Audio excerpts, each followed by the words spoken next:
Oh hi, there are many things that I like about Spider-Man Into the Spider-Verse. And yes, I made an entire video comparing it and the original storyline in the comics. But after my friend Nick called me the other day, my mind has been racing about the meta-narrative that this movie has, and it does this by telling the Miles Morales origin story while simultaneously telling a sentimental Peter Parker story. So I don't want to belabor the point. Here's two things that I think are super cool. First, how this film plays with our expectations of what a Spider-Man movie is. Since Tobey Maguire put on the spandex, there has been a phrase that has been used repeatedly. With great power comes great responsibility, which, while absolutely summing up the Peter Parker character and the reason he is a superhero, has almost become a weight around the neck of the series. Instead of the original superhero who must blaze a trail and form a template, we have Miles Morales, who is the second. He could turn out to be that only okay second album from your favorite band, or to use another music metaphor, the forgotten footnote in history where we remember the first song to ever play on MTV,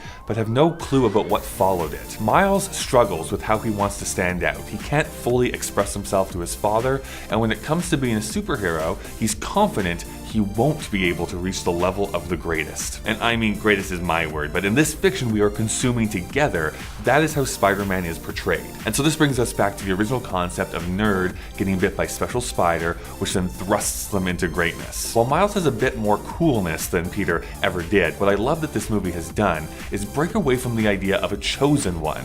I did not mean that to rhyme. This is where huge personal bias comes into it, but overall, with few exceptions, I don't really love stories where it's portrayed that the only way to defeat a menace to society is through the one special person who, because of usually mystical reasons, has a birthright which causes them to hold the key to vanquishing the threat that prowls the land. And this will make me some enemies, regardless of your thoughts on The Last Jedi, and believe you me, I do have major criticisms of that film. What I thought was genius was the dismissal that you needed to be a Skywalker in order to be important, or to cause change in the world. And that's true in this film. There's no Skywalkers at all. No, my point is that where it is shown quite plainly that in multiple universes there exists a Spider-Person, and they could be white, or black and white, or a woman, or quite literally a pig. And that blows the doors open, I think, for kids watching this film. Not that they couldn't be inspired by the Peter Parker stories before, but now they can see that greatness and responsibility are not only bestowed to a special few, but that anyone can take up that mantle. Also, as a quick aside, I hate how much I decry capitalism in art, and yet I want Sony to make all the spin-offs from this movie so that I can enjoy individual stories from all the characters we were introduced to. I am a disgusting bourgeoisie. So that long diatribe was my first point. Here's my second.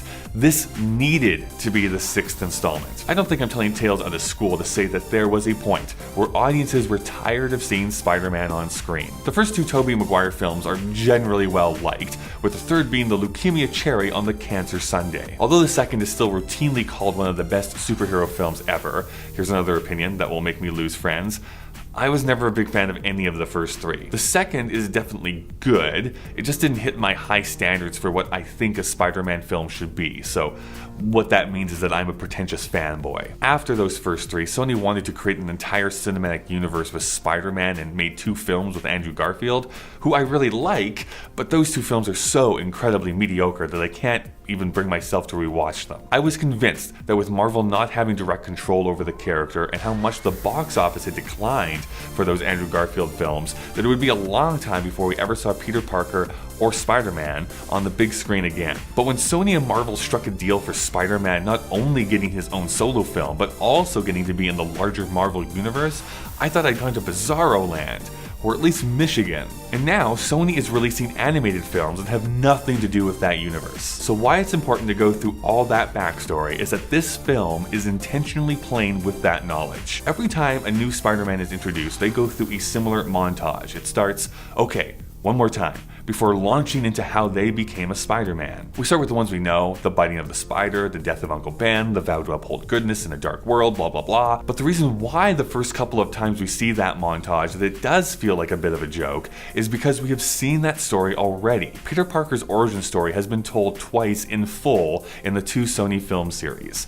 And then it was sort of told again for a third time in passing when Tom Holland took over as Spider-Man. In this film, it's letting us know that the setup is tired and we don't need to do it again. It retains the best parts of the Tobey Maguire films and even has those be canon, even the stupid dancing part. But by doing that, when we get to the very final moments and see how Miles' story fits into this larger narrative, it hits us more strongly because while his story shares similarities, it's not exactly the same. And in fact, when he reaches the conclusion that he can be a different kind of Spider-Man, it feels both emotionally truthful and impactful. There needed to be those bad films for this to have as much emotional weight as it does. So Spider-Man Into the Spider-Verse is able to pull off this magic trick of sorts. It both acknowledges the deep history of Spider-Man while simultaneously subverting our expectations, and it's able to underscore its themes because of the subpar films that have come before it. I love it.